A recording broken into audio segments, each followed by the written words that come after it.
right, in this video, we're going to talk a little bit about the most important part of communication, and it's the part you're not going to think about. It is listening. So listening is the most important part of the communication process. If you have ever tried to tell anybody anything and they weren't listening, you know how easy it is to have miscommunication and how difficult it is to keep that conversation going.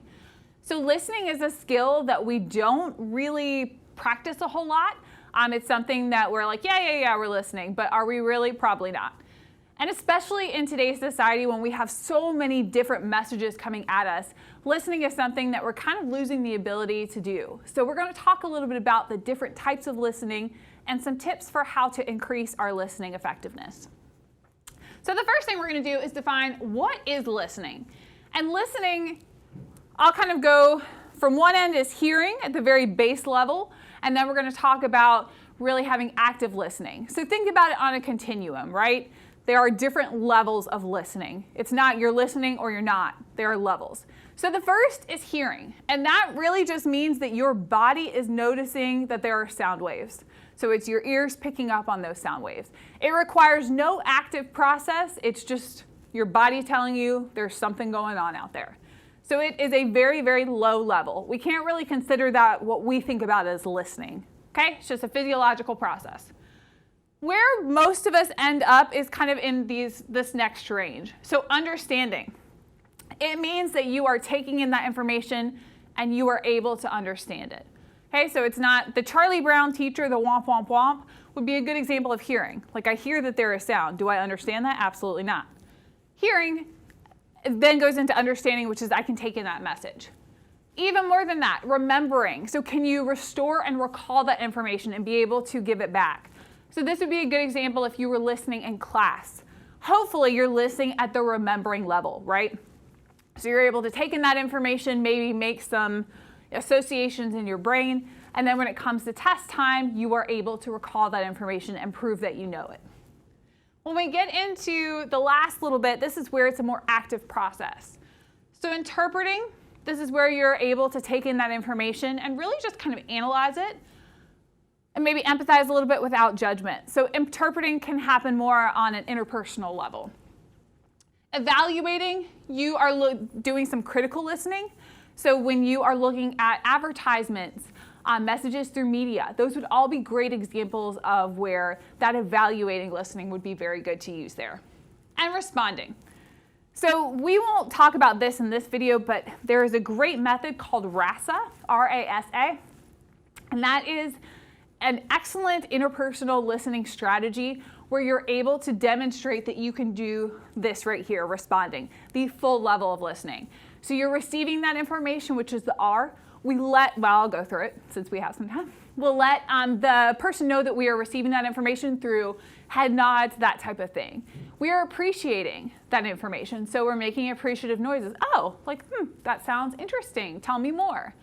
Then we're going to really analyze some of that information. So we're going to store it. We're going to go through. Maybe we're going to take some notes. We're going to be able to recall that information for them. So, oh, this is what I heard. Is this correct? And then lastly, ask questions about it. So RASA really helps us have a very in-depth conversation. If I am like listening to what they're saying, I am actively engaging in that conversation, I am storing mental notes, I am going to respond and give them back the information they gave me and then ask questions. It's a very in-depth level of listening. Do we expect you to do that type of listening all the time? Absolutely not. That would take a lot of strength in that listening sort of muscle, and it would be very exhausting for you. So the idea is that you're never going to stay completely in very active listening that takes a lot of thought and process. It's that you're going to go in and out depending on the situation. Again, if you're kind of listening to a TV show in the background, you can just sort of get to that understanding level, one step above Charlie Brown teacher. If you hear that something's going to be on a test, oh my gosh, now you're really looking to evaluate and maybe remember some of that information. If you're having a very intense interpersonal conversation, you want to go towards the other end of the spectrum. So very active listening, making sure that person knows you're engaged and in it. So let's look at some different listening styles. Just like We might have learning styles. We also have listening styles. So as I go through these, you might sort of know, oh, that is so me. Like I am that type of listener. So we'll talk about some of the advantages and disadvantages. And just like your learning style, you may struggle to listen to people if you don't have one particular listening style. So you'll sort of note where you have some of those struggles and why you might have some of those struggles. So people-oriented listeners. These are people who are very good at being people-oriented, right? So they attune to feelings. They're very good at kind of listening for how people interpret a situation. They're good at empathizing with others. So they really make sure that they are fully engaged in that conversation and they search for common areas of interest. People-oriented listeners are those people that you go to when you have a problem, right? So they may be the person that everybody vents to. They're really, really good advice givers because they fully invest in that conversation and they find a lot of joy in that. So people-oriented listeners can be very, very great people to have in your corner. If you are a people-oriented listener, one of the downsides of this is that it can be quite exhausting for you. So you might sort of be the person that everyone goes to, but you might have trouble finding that same support when you need to sort of vent or talk through a situation. People are so used to coming to you that they're not always as willing to kind of flip and give you the same due. So that can be a struggle for a people-oriented listener. They also have a hard time putting up boundaries sometimes. So if everybody's always coming to you and they're venting, that can be a lot of emotional strain and also a lot of time. So if you are one of those people, you have to be very clear about what you will and won't kind of be there for and put up some of those boundaries in order to protect yourself. All right, the next one we're going to look at is action-oriented listeners. So these are people who listen for action words. So they are going to listen, and when they hear, okay, do this, they're already off doing it, right? So their entire sort of goal in listening to something is listening for the things that they need to act on. So they might struggle to really stay there and listen to the whole long explanation. Like their brain has already left the station. They're already working on the next puzzle because they are very tuned to those action words. They definitely don't appreciate sort of the long-winded approach. And that could be a downside because sometimes you really need to have that sort of background information in order to be very strategic about the actions that you're going to take. So action-oriented listeners can struggle a little bit with that. They also really appreciate that their information is organized, right? So if they are looking for those action steps, they want to be able to pick them out very easily. All right, content-oriented listeners. These people are basically opposites. So a content-oriented listener loves to hear everything about a topic. They can get super in-depth about it.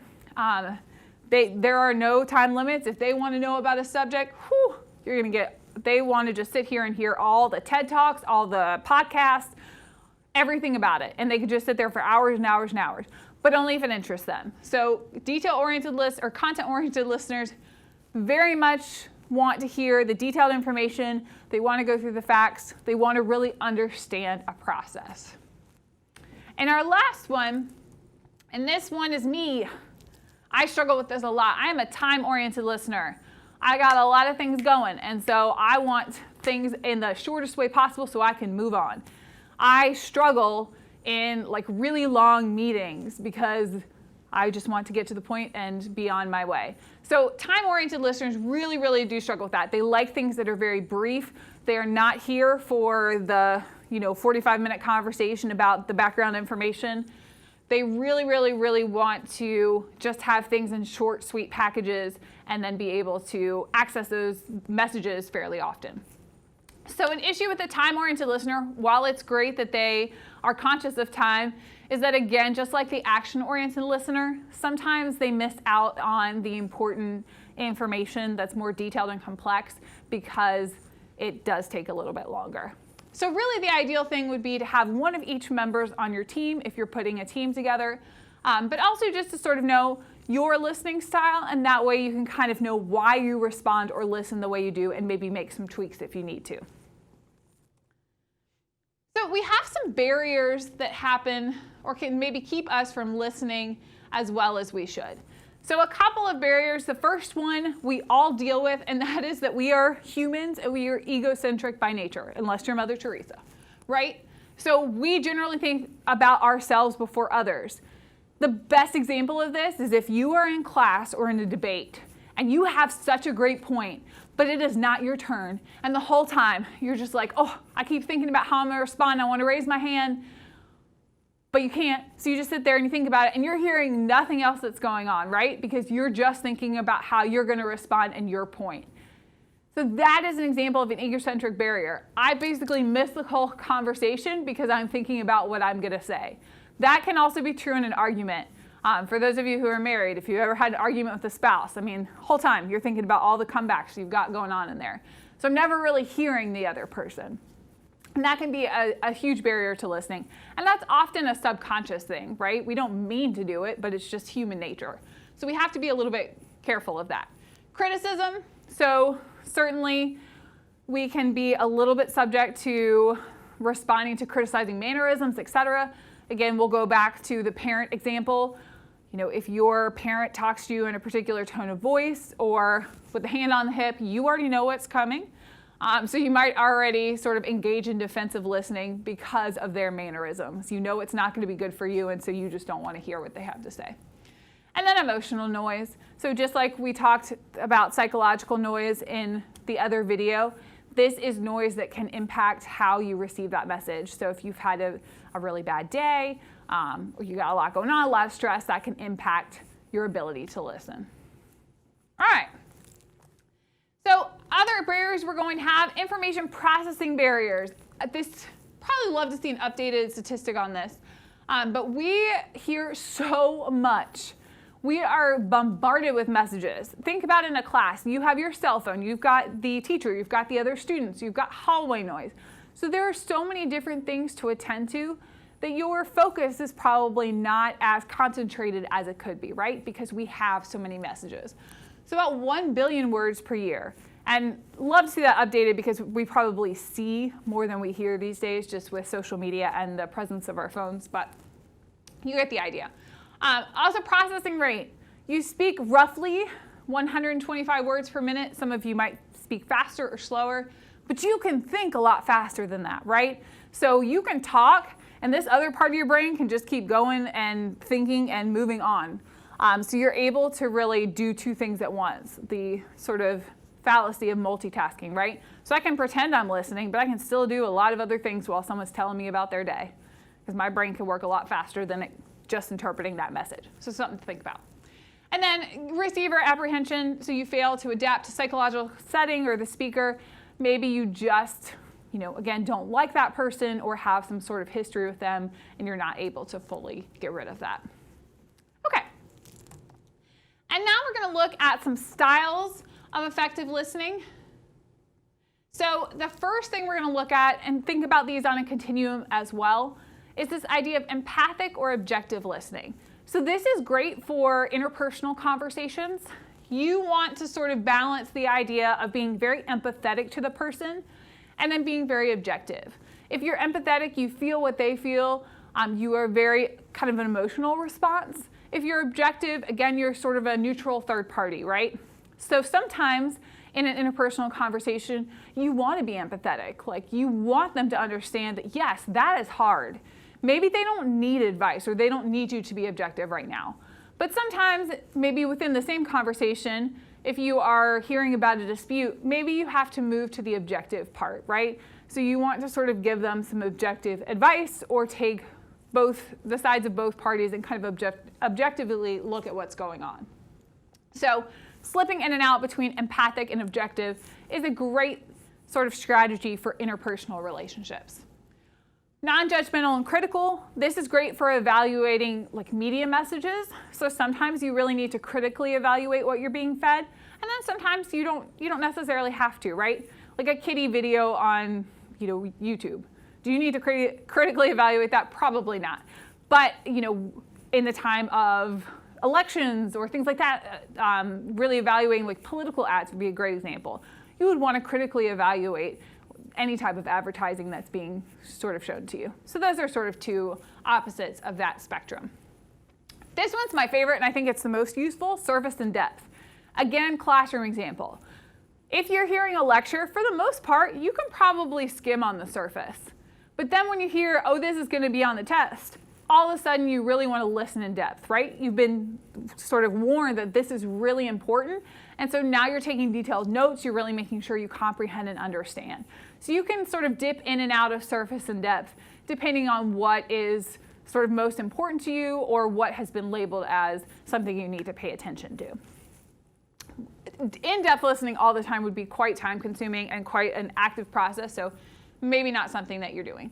And then active and inactive, this is also great in an interpersonal interaction. So active listening is very much like the RASL method. You are fully engaged, you're asking questions, you're kind of verbatim saying back to the person what you heard. And so it is a very high level of listening. And again, a very tiresome process, really, because you are so involved in that conversation. Whereas inactive is the opposite. You're just kind of hearing. You're like, okay, that sounds great, yada, yada. So depending on the conversation and the level of maybe, importance, the degree to which you have a relationship with that person, those might sort of dictate if you're going to do active or inactive listening. If you've ever had someone come up to you and say, we need to have a talk, that is pretty much your, oh, yep, this is where I need to actively listen. This would probably not be a time that I need to listen actively. So those sort of cues can really help you. So this sort of unit, we've looked at what listening is. We've looked at the different levels of listening. We've talked a little bit about the different styles of listening. And then we have looked at some tips for how to take those styles and apply them in different interpersonal situations. So hopefully this has been a great addition to some of the reading that you're going to do in your textbook, and you have a little bit better understanding how to apply sort of your listening style as a result of the things that we've talked about.